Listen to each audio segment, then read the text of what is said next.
Professor Dr. Vivek Gupta, Senior Cardiologist, Indraprastha Apollo Hospital, New Delhi, and Chairman of Indo-European Conclaves. We have been doing Indo-European teaching course. आजकल जमाना इस समय जो हम लोग, the whole world is suffering, and we all know what we are talking about. We are talking about COVID-19. What is COVID-19? COVID-19 is one of the strain of coronavirus disease, जो Mars और SARS के रूप में पहले भी आ चुका है 2008 में और 2002 में. लेकिन उसकी सिचुएशन ये है कि इस समय की जो महामारी है, which has been declared as pandemic by World Health Organization and epidemic by Ministry of Health and Family Welfare, is actually we are all still struggling. The whole world is under lockdown. अपने भारत में अपने यशस्वी प्रधानमंत्री माननीय नरेंद्र मोदी जी ने 22 मार्च से lockdown शुरू किया था, जो पहले 14 अप्रैल तक था. सबको पता है कि अब इसको 3 मई तक बढ़ा दिया गया है. आज तारीख है 16 अप्रैल. कोविड-19 के बारे में आप लोग टेलीविजन पे सब लोग देख रहे हैं, लेकिन कुछ एक्सपर्ट्स मेडिकल ओपिनियन के हिसाब से मैं आपको बताना चाहता हूं. But before that I would like to give you a background. As of today we have 21 lakhs people infected worldwide and 1,36,992 deaths. I have just checked the figure from WHO. 1,36,992 deaths हो चुकी हैं world wide. 21 lakh लोग, more than 2 million. This is the World War III. I was talking and I was reading many articles. Those people who have seen World War II, those elderly people, those who are in 80s, like my father, they said that this is looking like a World War III. But difference is, in World War II or 1 में military was under target. Here, our general population is the target. This is a very bad situation. But we don't have to panic. We have to fight. We have to come out of this. Coronavirus disease जो कि Wuhan से शुरू हुई, Wuhan China में, जिसका नाम शायद public को, आम आदमी को पहले पता भी नहीं था. वुहान से शुरू हुई और उस समय जैसे लोग कहते हैं नवंबर में पहला केस आ गया था, लेकिन दिसंबर में जागरूक हुआ. WHO ने उसको कॉमन फ्लू से एज ए सीरियस डिजीज करने में थोड़ा डिले किया. ट्रैवल लोग चलते रहे. Italy was the second most important country which was affected, far away from China. Why? We don't know. There was some views and some later people thought कि उस समय कुछ चाइना से कुछ लोग गए थे. We said people were hugging each other as a part of friendship. But whether that was the cause, we don't know. Most of the death was seen initially in China and then later Italy. Europe was still not affected. The first case in India came on 30th of January. And the first death happened on 12th of March. We celebrated Holi reasonably well, not so bad, because that was not the time of lockdown. उसके बाद जो 22 मार्च को आदरणीय प्रधानमंत्री जी ने lockdown घोषित किया, ये देखते हुए कि उस समय तक इटली में और बाकी जर्मनी में, फ्रांस में और धीरे-धीरे अमेरिका भी ग्रसित होता जा रहा था. Mr. Donald Trump had a visit to India during the time when the corona had already started. He never expected that the things would go so bad. In fact, he came to India despite the corona disease going on. He took it a little lightly, as people say. Lockdown was a little late. आज के figure के हिसाब से भारत में 12,759 cases हो चुके हैं. Every day about 900 cases, 800 cases, 700 cases, 1,000 cases. We are still better than others because we have only 423 documented deaths. We are better than others. Why? Because America, the world's largest economy, 25 trillion economy. How many number of cases? 6,44,823. Out of 21 lakhs, 6,50,000 are in America only, with 28,000 deaths. In one day, people are losing life to 2,000 people per day are dying in USA, the most developed country of the world. What is this happening? Spain, Europe is, I'm talking of Western Europe, fully developed. 1,82,000 infected people, 19,000 deaths. Italy is slightly containing now. Italy जो सबसे ऊपर था, अभी इस समय 1,65,000 cases है उनके यहाँ. उसके ऊपर स्पेन भी जा चुका है और ये अमेरिका भी जा चुका है. France 1,47,000, 17,000 deaths. UK, the Prime Minister of UK could not prevent himself. Mr. Charles, Prince Charles also was infected. Initially, all these countries took it lightly. and their lockdown was little late. We had a webinar yesterday with Italian cardiologists.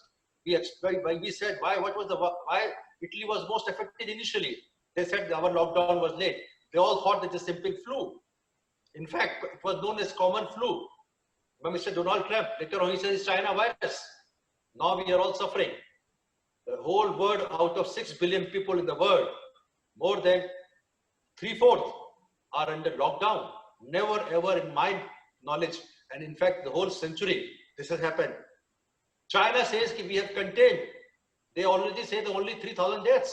People are not believing. Doesn't matter. But we have to save our country. Public को बचाना है, अपने भारतीयों को बचाना है, lockdown का पालन करना है, जैसा कि अपने यशस्वी प्रधानमंत्री जी ने बताया हुआ है। ये पेंडेमिक का मतलब क्या होता है? दिस इज महामारी। एपिडेमिक और पेंडेमिक का डिफरेंस बताना चाहूंगा पब्लिक के लिए। Small video I want to share with you so that you understand it better. Epidemic मतलब ये होता है जब कोई बीमारी एक्सपेक्टेड से ज्यादा हो जाए in a one region, that is known as epidemic. जब यही बीमारी अगर पूरे विश्व में फैल जाए, कई कंट्रीज में एक साथ, उसको कहते हैं पैंडेमिक महामारी। WHO declared is pandemic. 208 से 210 कंट्रीज ग्रसित हैं। Why this virus is so much dangerous? The reason is this infectivity rate is very high. शुरू में लोगों ने कहा कि this is only on the cough या sneezing, जब खांसी करेगा और 1 मीटर से पास रहेंगे तो आपको होगा। I told on television on 17th March and 26th March that there is a possibility that asymptomatic carrier, यानी कि जिसको आज बीमारी नहीं है, वो भी दूसरों को ग्रसित कर सकता है, संक्रमित कर सकता है। लोगों ने विश्वास नहीं किया। मैंने कहा जब WHO गाइडलाइन आएगी तभी हम विश्वास करेंगे। हम लोग के पास भी we have a common sense. The virus disease, अगर आज किसी को इन्फेक्शन होता है, उसको बुखार 5 दिन बाद आता है। इस केस में इन्फेक्शन के 5 या 6 दिन बाद बुखार आएगा, फिर खांसी आएगी, फिर सूखी खांसी आएगी और उसके बाद सांस की बीमारी आएगी। तो जो पीरियड है, जहां इंक्यूबेशन पीरियड है, जिस समय वायरस आ तो गया है, that time also you can infect. Nobody believed me. उस समय जब लॉकडाउन हुआ 22 मार्च को, अपने आदरणीय प्रधानमंत्री जी ने किया, उस समय कई प्रोग्राम्स हुए। 26 मार्च को मैंने प्रोग्राम किया, 29 मार्च को प्रोग्राम किया। उस समय केवल लॉकडाउन था, सोशल डिस्टेंसिंग की बात चल रही थी। That means you have to distance yourself, 1 metre से 2 मीटर से दूर रहिए, बाकी you are all right. Only health care workers को कहा गया था कि मास्क पहने। मैंने उस समय भी कहा था कि अगर हम सोशल डिस्टेंसिंग के साथ अगर सारे गरीब लोगों को मास्क तो नहीं पहना सकते। एसेंशियल्स के लोग बाहर निकल रहे हैं, मदर डेयरी जा रहे हैं, सब्जी लेने बाहर जाना अलाउड है, सब्जी वाला आपके पास आ रहा है, कुछ लोग घर में लोग आ रहे हैं, कुछ मेड्स आ रही हैं। कम करना है, लेकिन कुछ लोग तो आने से आप रोक नहीं पाएंगे ना, because you need where essentials even during lockdown. So I advised at that time personally on television that everybody, if अगर हम लोग मैंडेटरी कर दें सबको मास्क पहनना, तो मास्क तो बहुत महंगा आता है, उसमें मास्क वैसे ही महंगा हो गया था। I'm talking about 26 मार्च, 22 मार्च को लॉकडाउन शुरू हुआ था, मैं बताना चाहता हूँ। उस समय मैंने कहा रूमालिंग शुरू कर दिया जाए। I use the word रूमालिंग, we have recording। हमने कहा रूमालिंग शुरू कर दें। उस समय एक और इंटरव्यू में पार्टिसिपेट किया था, जब आपने देखा होगा कि दिल्ली में आनंद विहार बस टर्मिनल पे काफी लोग एक साथ मात्रा में लोग बाहर जाना चाह रहे थे, तो लोग कहने लगे what is this lockdown, people are moving out, no social distancing. मैंने कहा एक ही काम हमें करना चाहिए, सबसे कहा जाएगा अंगोछा पहन ले, रुमाल पहन ले, and then they can move out. तो लोगों ने कहा ये कैसे, व्हाट इज दिस? हमने कहा दिस कैन बी एयरबोर्न। जब आप social distancing can not be compulsory, can not be mandatory, it is not under the police at that time, तो लोग कैसे करेंगे? आप रुमालिंग करें। भगवान की कृपा से मैंने देखा कि अपने आदरणीय प्रधानमंत्री जी ने भी लास्ट टाइम जो वीडियो कॉन्फ्रेंसिंग गमछा पहन के किया, उन्होंने कहा सबसे का गमछा। Now it is mandatory by the government that everybody has to wear either mask और रुमाल और गमछा और अंगोछा, which I told on 26 March. I'm happy that this voice was heard by the people, and now this is mandatory not only in India but many other countries in Europe. I spoke to Italian cardiologists yesterday. मैंने उनसे पूछा उनका क्या lockdown की स्थिति है। उन्होंने भी कहा कि हमारे it is mandatory that everybody is going out for any purpose despite lockdown, उसको मास्क या कुछ फेस कवर करना है। There are two ways of infection. One is when if somebody is sneezing, किसी को खांसी आई, छींक आई, उससे आपका वायरस चला गया। दूसरा है एसिम्प्टोमेटिक कैरियर, यानी कि हवा में कितनी देर ये वायरस रुक सकता है। शुरू में WHO ने कहा कि हवा में नहीं रुकता है, it is not airborne. I at that time also raised a suspicion. Sorry to that tell you because it's a history and we are facing so much of problem. I said airborne or not airborne, we don't know. But what is the harm अगर public में सबको कहा जाए everybody face should be covered, even those who are travelling for some reasons. अब ये हो चुका है, बहुत अच्छी बात है, बहुत बहुत धन्यवाद भारत का और भारत के सबका। और जो कि अब पर ये है, इस समय ये सिचुएशन है, lockdown has been increased to 3rd में, और ये कहा गया कि जो भी बाहर निकलेगा everybody has to wear either mask और रुमाल और अंगोछा और गमछा। ये हमारे आदरणीय प्रधानमंत्री जी की गाइडलाइंस है, उन्होंने सबसे रिक्वेस्ट की, अपील करी है। लॉकडाउन 3 मई तक बढ़ा दिया गया है, क्या आगे और बढ़ेगा वी डोंट नो। मैं थोड़ा सा बताना चाहता हूं मेडिकल पार्ट इसका। मेडिकल पार्ट में ऐसा है कि जो कोविड-19 पेशेंट्स होते हैं, दो बातें, तो प्रिवेंशन है कि कैसे रोका जाए, आपको ना हो जाए, हमें ना हो जाए, पब्लिक को ना हो जाए, केसेस ना बढ़ाए। तो उसमें दो चीजें इंपॉर्टेंट आती है। टेस्टिंग, अब इनको पता नहीं कितने लोग बीमार हैं, अब टेस्टिंग का रेट जो वर्ल्ड की मापदंड है वो कितना है, जो फिगर्स क्लियर नहीं है, लेकिन हमारे इंडिया में टेस्टिंग की अब बढ़ा दिया गया सिस्टम। इसकी टेस्टिंग किस तरह होती है? इसकी टेस्टिंग होती है थ्रोट स्वैब से। थ्रोट से स्वैब निकाला जाता है। थ्रोट स्वैब मतलब ये बलगम जो थोड़ा उससे स्वैब निकालते हैं, उसको हम एक जेनेटिक एनालिसिस कहते हैं, वो पीसीआर टेस्ट कहते हैं, जो थोड़ा महंगा किट आता है। किट लाने में बहुत टाइम लगा हम लोगों को, और जो बहुत उस किट से जांच की रिपोर्ट करीब 24 घंटे में आ जाती है। दूसरा टेस्ट होता है रैपिड टेस्टिंग। रैपिड मतलब जिसको एक्सपोजर हो गया तो बॉडी के अंदर एंटीबॉडी बन जाती है।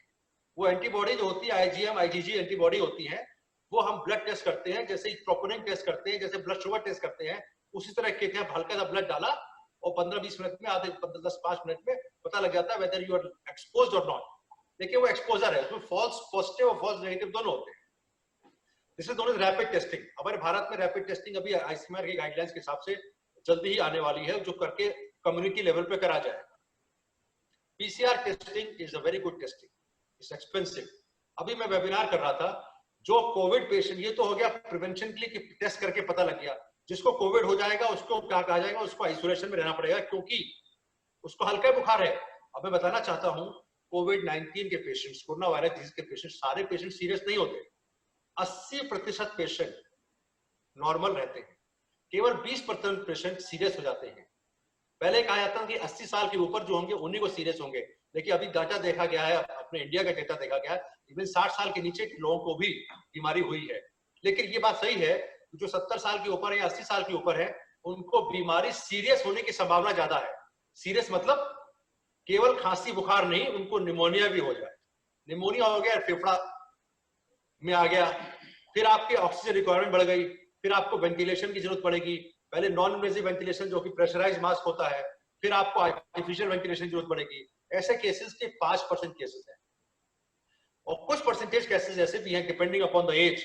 आप कुछ भी कर लीजिए, सबसे बड़े अस्पताल में इलाज करा लीजिए, वेंटिलेटर पे रख लीजिए, उसके बाद भी मृत्यु है। इसीलिए इटली, अमेरिका में इतनी हाई मृत्यु दर है, because their numbers are high, और वहां पे इतने आईसीयू की जरूरत पड़ रही है, beds are not available. I was talking to Italian doctor, he said हमारा एक पूरा एक एरिया आईसीयू का कन्वर्ट कर दिया गया है, किसमें? कोविड वार्ड में। हार्ट के पेशेंट्स रेगुलर को कम किया गया है, जिनको इमरजेंसी को नहीं का इलाज किया जा रहा है। तो प्रिवेंशन के लिए पब्लिक क्या करे? अब आम पब्लिक की दिक्कत है कि उसको डर लग रहा है, भयभीत होने की जरूरत नहीं है, पैनिक की जरूरत नहीं है। हमारे आदरणीय प्रधानमंत्री ने दो बातें यूज की, 2P। पहला P प्रिकॉशन, दूसरा P panic. Don't panic, take precaution. Don't panic, take precaution. अब प्रिकॉशन क्या क्या हो सकते हैं? सोशल डिस्टेंसिंग इज वन, जो कि बहुत प्रैक्टिकल नहीं है, कोशिश करता है, लेकिन फिर भी आप 1 मीटर के अंदर आ ही जाते हैं लोग से बात करते करते। सबसे इंपॉर्टेंट बात है मास्क पहनना। मैं सारे हेल्थ केयर वर्कर से कहूंगा कि जब भी आप कहीं पे जाए, निकले बाहर, एक मास्क पहन के रहें। मैं यहाँ कमरे में बैठा हूं क्योंकि इस कमरे में अकेला हूं, और ये टेली कॉन्फ्रेंसिंग रूम है, तो यहाँ पर ज्यादा लोग नहीं आते हैं, तो I have liberty to take off my mask. तो पहला सोशल डिस्टेंसिंग, दूसरा मास्क। और घर से बाहर निकले गरीब जनता रुमाल या अंगोछा या गमछा, जो मैंने पहले बताया कि मैंने भी 26 मार्च को भी और 17 मार्च को 29 मार्च को कहा था, बाद में मैंडेटरी किया गया। ये तो प्रिवेंशन की बात हुई। हेल्थ केयर वर्कर्स के लिए क्या करें? सबसे ज्यादा वल्नरेबल इस समय हेल्थ केयर वर्कर है। हेल्थ केयर वर्कर दो तरह के हैं। पहला हेल्थ केयर वर्कर है जो एक्चुअली कोविड-19 पेशेंट को देख रहा है, उनके लिए पीपीई बनाई गई है, एक पूरा चश्मा है, हेड कवर है, शील्ड है, आगे पूरा होल गाउन है, ग्लव्स है, और पैर में जूते के ऊपर कवर्ड है। This is complete shielding. ऐसे लोगों को खास करके एहतियात बरतने की जरूरत है, और इसमें पीपीई आजकल बहुत बिक भी रहे हैं, कुछ महंगे हैं, अलग अलग क्वालिटी के आ गए हैं, लेकिन वो अलग बात है, लेकिन उनको पहनना जरूरी है। दूसरे हेल्थ केयर वर्कर होता है, जैसे मैं, I am a cardiologist, I go to the wards to the rounds, but I don't go directly to the covid patient. दोनों के लिए ये गाइडलाइन है कि hydroxychloroquine, Indian council of medical research ने कहा है, हाइड्रोक्सी क्लोरोक्विन दोनों तरह के लोगों को 400 मिलीग्राम सुबह शाम और 400 मिलीग्राम हर हफ्ते 7 हफ्ते तक खानी है। हाइड्रोक्सी क्लोरोक्विन के बारे में काफी लोगों को भय हुआ कि ये टॉक्सिटी करती है, इससे कार्डियक टॉक्सिटी होती है, एरिथमिया हो जाता है, क्यूटी इंटरवल बढ़ जाता है, तो ये सारे भय खत्म हो चुके हैं। Yes, it is slightly toxic for heart patients. अगर हार्ट पेशेंट आप खुद हैं और हेल्थ केयर वर्कर हैं तो आप एहतियात बरतिए, ईसीजी कराइए, उसके बाद अपने कार्डियोलॉजिस्ट से बात करके खाइए। और जो यंग पेशेंट है उनको ईसीजी नॉर्मल है तो आराम से खा लेना चाहिए। ये तो हाइड्रोक्सी क्लोरोक्विन की बात। बाकी क्या क्या इलाज है, कोविड-19 के पेशेंट्स जो होते हैं, जब भर्ती होते हैं तो दो तरह के प्रोटोकॉल होते हैं। पहला प्रोटोकॉल होता है जब मरीज को पहले देखा गया अस्पताल में, हमारा हॉस्पिटल भी, बड़े बड़े हॉस्पिटल इस समय जो हैं, जो कॉर्पोरेट हॉस्पिटल है, वो भी कोविड-19 हॉस्पिटल में एग्रीगेशन हो चुका है, आइसोलेट कर दिए गए वार्ड। तो जिस पर सस्पेशन होता है उसको आइसोलेशन वार्ड में रखा जाता है, जो सीरियस नहीं होते हैं वो आइसोलेशन वार्ड में रहते हैं, जिनका कोविड-19 पॉजिटिव आ गया है। जो सीरियस हो जाते हैं उनको आईसीयू, आइसोलेशन आईसीयू में रखते हैं। इलाज वर्ल्ड वाइड, मैंने कल इटली से भी सीखा और लोगों से बात की, देखिए 2-3 तरह के इलाज हैं। एक तो हाइड्रोक्सी क्लोरोक्विन देते हैं, एजिथ्रोमाइसिन देते हैं, जो दोनों एंटीवायरल प्रूव हो रहे हैं। कुछ एंटीवायरल मेडिसिन भी दी जाती है। जो सीरियस हो जाते हैं उनको प्लाज्मा ट्रीटमेंट देते हैं। कोविड-19 का जो पेशेंट ठीक हो चुका है उसका ब्लड निकालते हैं, उसके अंदर एंटीबॉडीज बनती हैं, उसका प्लाज्मा निकालते हैं और सीरियस पेशेंट चढ़ाया जाता है। इसमें काफी सक्सेस मिली है। और भी ज्यादा सीरियस होते तो वेंटिलेटर लग जाता है और हम कुछ लोगों को बचा नहीं पाते। इस समय की स्थिति ये है। तो प्रोफाइलैक्सिस, प्रिवेंशन के लिए हाइड्रोक्सी क्लोरोक्विन, जो आम जनता जिसको करना चाहिए, कई मिथ है, लेकिन सबसे इंपॉर्टेंट बात है इम्यूनिटी लेवल बढ़ाना। कोई भी जब वायरल इलाज होता था, आप याद करिए 20 साल पहले, 10 साल पहले, वायरस डिजीज को बड़ा सिंपल माना जाता है, जुकाम हुआ है कोई खास बात नहीं, अपने आप ठीक हो जाएगा, आपको एंटीबायोटिक की जरूरत भी नहीं है। वो वायरस डिजीज ऐसी होती है कि बॉडी के अंदर खुद की इम्यूनिटी होती है, वायरस के लक्षण को धीरे धीरे खत्म कर देती है। तो सिंपल वायरस डिजीज होती है, खांसी जुकाम बुखार 5-6 दिन में ठीक हो जाता है ऑटोमेटिक, उसमें कोई इलाज करने की जरूरत भी नहीं पड़ती। हल्का प्रोसीन खा लेते हैं, पैरास्टामोल खा लेते हैं, बुखार आए तो बुखार की दवा खा लेते हैं, एंटीबायोटिक तक की जरूरत नहीं पड़ती। वो तो सिंपल वायरल होता है। वो कारण क्या है कि उस समय उतनी बॉडी में इम्यूनिटी होती है कि उस वायरस को खत्म कर दे, बॉडी की इम्यूनिटी। अब ये बॉडी की इम्यूनिटी जो है हमारे बढ़ानी चाहिए, क्योंकि ये वायरस कोविड-19 कुछ ज्यादा खतरनाक है। ये लंग्स के अंदर के सेल्स में घुस जाता है और वहां पर हीमोग्लोबिन और ऑक्सीजन को डिसोसिएट कर देता है, और हीमोग्लोबिन और कार्बन डाइऑक्साइड को भी हीम को डिसोसिएट कर देता है, जिससे कि आप बेस्ट वेंटिलेटर भी लगा दिए तो भी मरीज की जान बचने में दिक्कत होती है। तो आप घबराइए नहीं, आपको सबको इम्यूनिटी बढ़ानी है। इम्यूनिटी बढ़ाने का तरीका क्या है? कई दवाइयां हैं, वैसे विटामिन जितने भी है सारी इम्यूनिटी बढ़ाते हैं। विटामिन सी कुछ ज्यादा ही बताया गया है कि इम्यूनिटी बढ़ाता है। 400 मिलीग्राम की टैबलेट आती है, कुछ 500 मिलीग्राम की भी आती है, कुछ अलग अलग फॉर्मुलेशन में। लेकिन हम स्टडी देख रहे थे, तो इम्यूनिटी बढ़ाने की स्टडी है वो तो 10 ग्राम कहता है पर डे। 10 ग्राम तो बहुत ज्यादा हो जाएगी। तो मैं कहता हूं, जो हमने मेरी नॉलेज के हिसाब से 2 टिकिया 400 मिलीग्राम की सुबह दोपहर शाम खाइए, रेगुलर खाते ही रहिए, कोई नुकसान नहीं करती। Hydroxy chloroquine health care worker के लिए। बाकी आप संतरा है, मौसमी है, जूस है, तो पीजिए। कुछ लोग कहते हैं गर्म पानी अगर रेगुलर पीते रहे तो क्या फायदा होगा, कहना मुश्किल है, नुकसान भी नहीं है कोई। गर्म मतलब उबलता हुआ पानी थोड़ी पीना आपको, आप गुनगुना पानी पीजिए, कोई नुकसान नहीं है। I feel there is nothing, no contract, it is free of cost, कुछ मेहनत भी नहीं करनी है। लोग कहते हैं वायरस पहले यहाँ गले में आता है और गर्म से ठीक हो जाता है। अभी नया स्टेज, अर्ली स्टेज है to tell all this things, लेकिन there is no harm in doing it. लेकिन सबसे इंपॉर्टेंट बात है, अगर आप बाहर घर से निकले, अगर वापस पहुंचे तो कपड़े बदल लें, अपने बाकी लोगों को इन्फेक्ट ना हो। अगर बाई चांस किसी वायरस आपकी तरफ से गुजर गया, आपको इन्फेक्शन नहीं हुआ लेकिन हो सकता है, तो पूरे कपड़े गर्म पानी से धो के डालिए जब भी वापस घर आए। घर के अंदर जितने भी आपके लोग आ रहे हैं, जो काम करने वाले लोग आ रहे हैं, उनको हर समय मास्क पहनाइए। कोशिश करिए कि ज्यादा लोग घर के अंदर ना आए। एल्डरली जितने भी हैं, अपने प्रधानमंत्री जी ने कहा उन्होंने कहा 7 चीजों का साथ चाहिए। उन्होंने 7 चीजें गिनाई, उसमें 7 चीजों में एक सबसे बड़ी बात भी कही थी, अपने घर के अंदर जो वयस्क लोग हैं, बड़े लोग हैं, 70 साल से ऊपर, उनका खास ध्यान रखिए। उनको संतरा मौसमी जूस पिलाते रहिए, उनको विटामिन सी खिलाइए। अगर वो हेल्थ केयर वर्कर भी है तो उनको भी हाइड्रोक्सी क्लोरोक्विन देनी चाहिए। नहीं भी है तो बाकी उनको उनके खाना पूरा बढ़िया होना चाहिए, एक्सरसाइज घर के अंदर करते रहना चाहिए, ब्रीदिंग एक्सरसाइज करते रहें कि अगर बाई चांस किसी को लंग प्रॉब्लम होती है इस तरह ब्रीदिंग एक्सरसाइज करें तो लंग की कैपेसिटी बनी रहती है। स्पायरोमेट्री कराइए, स्पायरोमेट्री एक तरह का होता है जिससे ऊपर नीचे बढ़ता है, तो वो कराते रहिए जिससे कि उनकी लंग कैपेसिटी बढ़ती रहे। बाकी चीजें उन्होंने कहा कि हेल्थ केयर वर्कर जो 7 चीजों का साथ चाहिए प्रधानमंत्री जी को, तो सातों चीजें एक ये भी है कि जितने भी हेल्थ केयर डॉक्टर नर्सेज उनकी इज्जत करिए, पुलिस वालों की इज्जत करिए, किसी को टेंशन मत करिए, लॉकडाउन में रहिए, घर से बाहर ना निकलिए। तो 7 चीजों का साथ उन्होंने मांगा था। मैं यही बताना चाहता हूँ आपके इस माध्यम से, डोंट पैनिक, टेक प्रिकॉशन, ये धीरे धीरे चला जाएगा। लॉकडाउन 3 मई तक है, उसका पालन करिए। और जो कोविड-19 आप पेशेंट्स हैं, इसमें कोई शक नहीं, सबको डर लगा हुआ है कि हमें ना हो जाए, हमें ना हो जाए। लेकिन अगर आप इस तरह का मास्क पहन के घर से बाहर निकलेंगे, पब्लिक को समझाएंगे, लोगों को एजुकेट करेंगे, तो हमारा भारतवर्ष, जो कि अभी जैसे मैंने बताया कि जो कंडीशन है, फिर से मैं बताना चाहता हूँ, इंडिया में अभी तक केवल 12,000 केसेस आए हैं केवल, अमेरिका में 6 लाख केसेस है। वर्ल्ड की top most economy is suffering, उनके 28,000 लोगों की डेथ हो चुकी है, हमारे यहाँ केवल आंकड़ा 423 का है। लेकिन हमको और ध्यान देना है जिससे जल्दी जल्दी हम लोग इस प्रकोप से निकले। भगवान का आशीर्वाद चाहिए। हम लोग सब रिलीजियस लोग हैं भारत के, प्योर वेजिटेरियन को फॉलो करिए। I am pure vegetarian. मैं चाहूंगा कि आप सब लोग वेजिटेरियन बने और खाना पीना नॉर्मल खाएं, बढ़िया खाएं, मस्त रहें, टेंशन फ्री रहें। लॉकडाउन का इस्तेमाल करिए।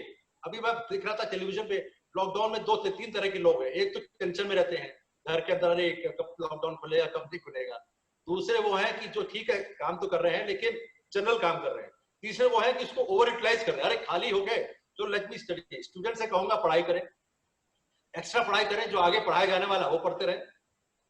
और अगर स्टूडेंट नहीं है, इंजीनियर्स है, सॉफ्टवेयर इंजीनियर है, बिजनेसमैन है, वो नई किताबें पढ़े, कुछ पढ़ाई करें। किसी के प्रोजेक्ट्स वापस रह गए हैं, जो टाइम नहीं मिल पाता था, पेंडिंग प्रोजेक्ट्स पूरे कर लीजिए। आई एम वेरी हैप्पी कि अगर लॉकडाउन है तो हमारे रेगुलर पेशेंट्स कम आ रहे हैं, तो कम से कम हमारे पेंडिंग काम पूरे हो रहे हैं। ठीक है, गरीबों को बहुत नुकसान हो रहा है, इसमें कोई शक नहीं है। जो रोज पैसा कमाता है, रोज घर जाता है, रोज की दिहाड़ी करता है, उनके लिए बड़ा दिक्कत है। और इस समय मैं चाहूंगा, और हो भी रहा है, अपने जितने भी मुख्यमंत्री हैं, जितने भी गवर्नमेंट है, स्टेट की है, गवर्नमेंट की है, यूनियन गवर्नमेंट है, प्रधानमंत्री जी हैं, अलग अलग लोग, सोशल वर्कर हैं, लोगों को खाना खिला रहे हैं, फ्री खाना बांट रहे हैं, उनकी दुविधाएं इनको कर रहे हैं। प्रधानमंत्री जी ने एक और बात कही थी साथ में, कि अपने साथ जो काम कर रहे हैं उनके लिए थोड़ा सॉफ्ट कॉर्नर रखिए, यानी कि जो आपके अंडर में एम्प्लॉय है, please keep soft corner with them. Thank you very much, Dr. Vivek Gupta from Apollo Hospital, New Delhi, on 16th of April at 8:30 p.m., giving you a small inputs about the overall corona. I'll come back to you with further things. और एक दवा जो अभी test नहीं हुई है, vaccine आने में अभी टाइम लगेगा 6 महीना। कुछ एनिमल ट्रायल्स हो चुके हैं लेकिन अभी ह्यूमन ट्रायल नहीं हुए हैं। इवरमेक्टिन नाम की दवा है जो एंटी पैरासाइट है, इसको ह्यूमन ट्रायल में आ जाए, इसे 48 घंटे के अंदर वायरस का सफाया कर लेती है। This is very important medicine. अगर इसको ले आएंगे, it can come better than vaccine. ज्यादा टेस्ट जिसको हो गया उसको फटाफट इसका इलाज हो गया। जैसे कि आपने एंटीबायोटिक खाई, बैक्टीरिया चला गया, उसी तरह से ये है, आपने ये दवा खाई, वायरस चला गया, इवरमेक्टिन नाम से। इसके ह्यूमन ट्रायल बाकी। We are doing lot of teaching programs जिसका नाम है Indo European course on revascularization. I want to show you this screen. ये आप देख रहे हैं Indo European course on revascularization, जिसकी हमने वेबिनार सीरीज शुरू की है। कल एक वेबिनार किया था मैंने, जो कि इटली के डॉक्टर्स, डॉक्टर बर्नार्डो कॉर्टिस और डॉक्टर फ्रांसिस्को रोमियो और doctor PC Raith, doctor Ashokan, doctor Chinmay Gupta and myself. So Indo-European course on revascularization is a teaching course for cardiologists, which we have done in London, Paris, Rome, Amsterdam, Zurich. This year we are planning to do somewhere in Iceland or somewhere in Germany. लेकिन इसके webinar series we have started. We did first there. Next we are doing on 23rd of April. We'll keep you posted and please join this course. We'll try to get this on the YouTube and on the Facebook so that you can directly link to this program. And once again, I would like to thank everybody and the people who are doing this recording for helping us to educate the people. और ये सब भारत के लिए, अपने विश्व के लिए, ये विश्व कुटुंबम कहते हैं ना, the whole world is together. The borders have to be finished. मैं तो अभी भी कहता हूँ, भगवान ने तो बॉर्डर बनाया नहीं था, उन्होंने तो इंडिया, पाकिस्तान, अफगानिस्तान बनाया नहीं था, ये तो हमने भारत अपने आप बना लिया है। ये बॉर्डर्स खत्म कर दिए इस महामारी ने, इससे फायदा हुआ है, सब लोग एकजुट मिलकर आ गए हैं। Thank you very much. We have to live together. Ram राज वापस लाना है, जहां पे ताला लगाने की जरूरत ना पड़े। हर आदमी की अगर नीड्स पूरी हो जाए तो उसको जरूरत ही क्या है कि उसको ताला चोरी होगी नहीं, जब चोरी नहीं होगी तो फिर रामराज आ गया। जब कोई चोर नहीं है तो ताले के क्या जरूरत है? दरवाजा बंद किया, बाहर चले गए, फिर खोल के आ गए। Thank you very much. Ramraj के करते हुए, भगवान राम को करते हुए, सारे सारे धर्मों के जितने भी बड़े बड़े वो हैं सारे उनको याद करते हुए, doctor V Gupta from Apollo hospital new Delhi on 16th of April. Thank you very much.